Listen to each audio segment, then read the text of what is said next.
ये दूरदर्शिता थी जो दिन गुरु महाराज बहुत दूर देख रहे थे, उसका सांत्वना देने के लिए अपने प्रेमियों को विश्वास दिलाया था। विश्वास तो अब हो जाना चाहिए। 2012 को गुरु महाराज के निधान जाने के बाद जब पहली गुरु पूर्णिमा हुई थी तो आपने क्या दृश्य देखा था? क्या उस समय आपकी कल्पना में था कि गुरु महाराज के दरबार की रौनक फिर लौटेगी? और आज आपकी नजरों के सामने है, वचन ही फलते फूलते हैं, गुरु महाराज के वचन ही कामयाब होते हैं। और गुरु महाराज की दया कृपा से आज देखिए कि गुरु महाराज के बगिया की क्या रौनक है। पूज्य महाराज जी ने कितनी मेहनत किया है। गुरु महाराज ने शून्य से शुरुआत करके चरम तक पहुंचाया और पूज्य महाराज जी के रूप में आकर के फिर उन्होंने यही वचन कहे कि अब तो हम शून्य से शुरू करने जा रहे हैं। ऐ भाई बहनों, जिस तरह से गुरु महाराज अपने गुरु वचनों को सर माथे रख करके उनके आदेश को बजाया और संगत का इतना बट वृक्ष रूप तैयार कर दिया कि सारी दुनिया में जय गुरुदेव नाम को पहुंचा दिया। अब पूज्य महाराज जी उन्हीं के वचनों और वाणियों को जन जन तक, घर घर तक पहुंचाने के अभियान में जुटे हुए हैं। बहुत तेजी है, आप देख रहे हैं।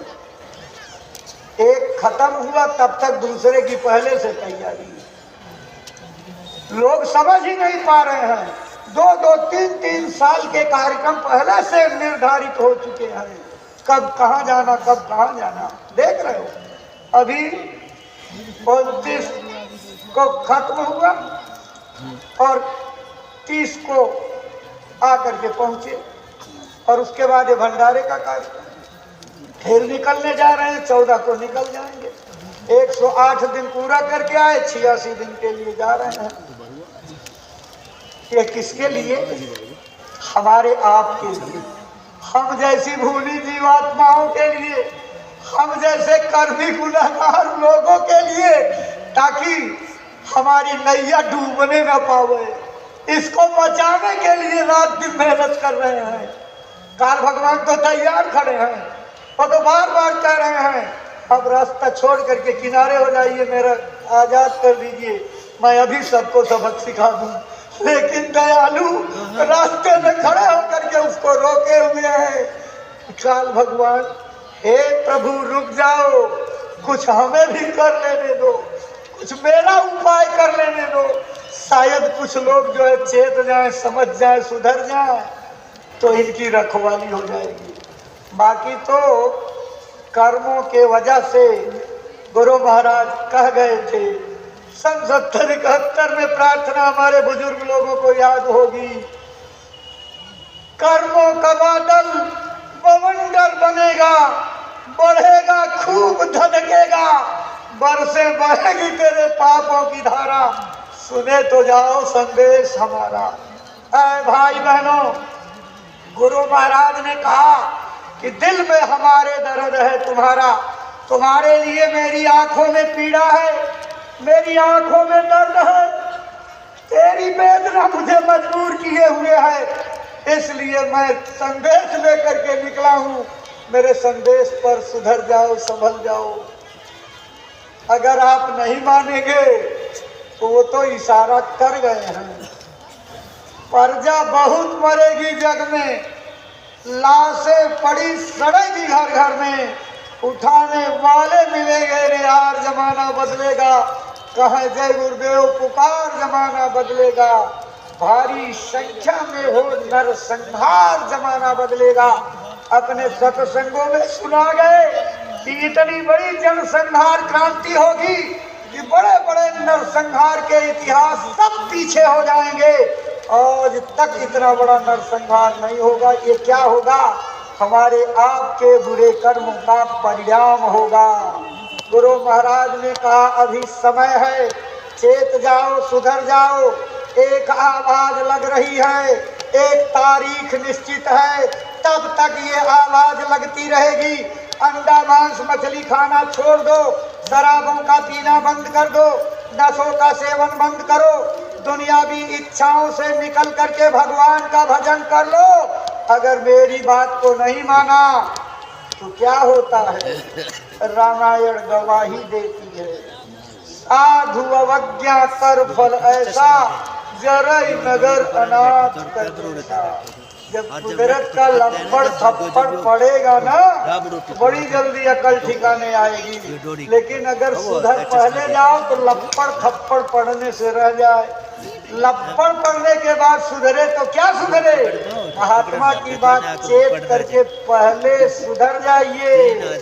बड़ी भारी आंधी चलने वाली है, पाप बजरिया जगत की बरस रही अंगार, संत न होते जगत में तो जरी मरता संसार। आगे दुनिया जल करके खाक हो जाने वाली।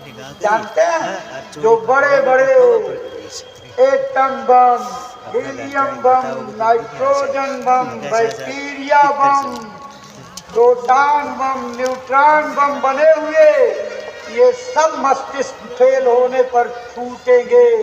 और जब फूटेंगे तो जानते हैं इनके फूटने पर अभी आप 100 डिग्री तापमान कर दिया जाए तो आपकी चमड़ी छुलस करके बिल्कुल जैसे आग में तपाई जाए हो जाएगी। 1.5 लाख डिग्री सेल्सियस तापमान जो है उनके फूटने पर होगा। कौन बचाएगा? कौन आपकी रक्षा करेगा? सिर्फ यही भजन जो गुरु महाराज ने रास्ता बताया, और नए लोग जो आए हैं उनको कल सत्संग में पूज्य महाराज जी बताएंगे। यही भजन बचाएगा और कोई रास्ता नहीं है। भजन का मतलब ही यही है, भज धातु है, भज का मतलब भागना। इस संसार से भाग चलो। महात्मा बराबर सचेत करते हैं, भाग रे भाग फकीर के बाल के, ए फकीर के बच्चे तू सो क्यों रहा है? इस दुनिया से भाग जल्दी से। भाग रे भाग फकीर के बाल के, संग में कामिनी बाघ लागा। इच्छाओं का बाघ तेरे पीछे पड़ा है, मारी तो हिले हिले पड़ा चिचियाएगा। बड़ा बेवकूफ तू क्यों नहीं भागा?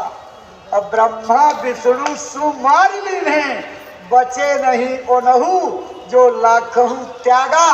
दास पलटू कहाँ बचेगा सोई, जो सत्संग में बैठ रात दिन जागा।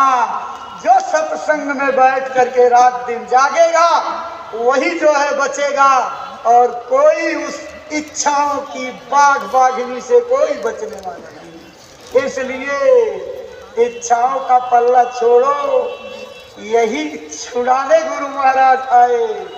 दुनिया की भावना खत्म करो, लगाव खत्म करो, अंदर की ओर चलो।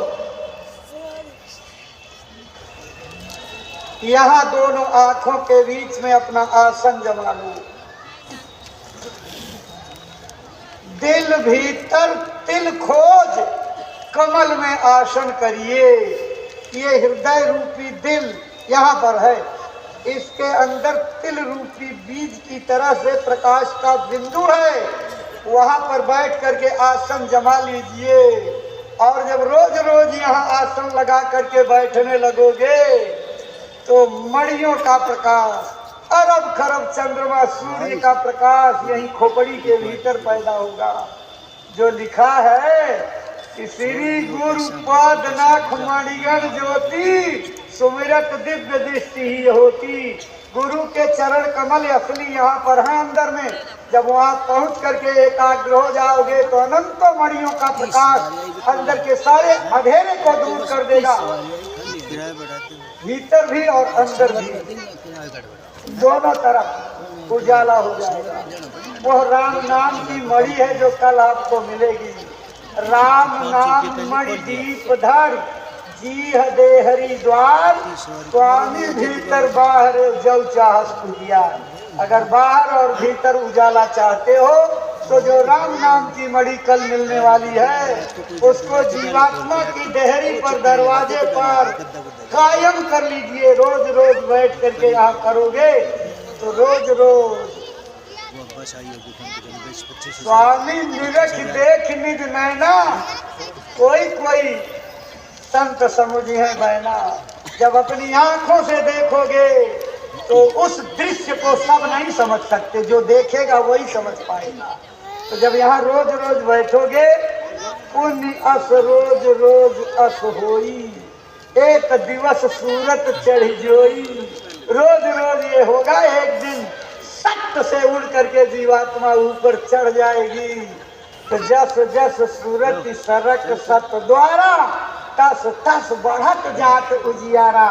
जैसे ही आपकी जीवात्मा उस मालिक के लोक की ओर नजदीक होती जाएगी, आपके अंदर का उजाला बढ़ता जाएगा। और उसी उजाले में देवी देवता के दर्शन, रामकृष्ण के दर्शन, तमाम ब्रह्मांड नायकों के दर्शन, उसी उजाले का दायरा बढ़ने पर प्रभु परमात्मा का दर्शन होगा। कल उसका रास्ता आपको मिलेगा।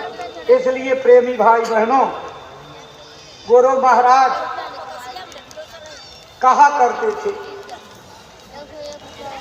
वचनों का पालन कर लिया तो समझ लो आपकी भक्ति पूरी हो गई, और वचन पूरे नहीं कर पाए,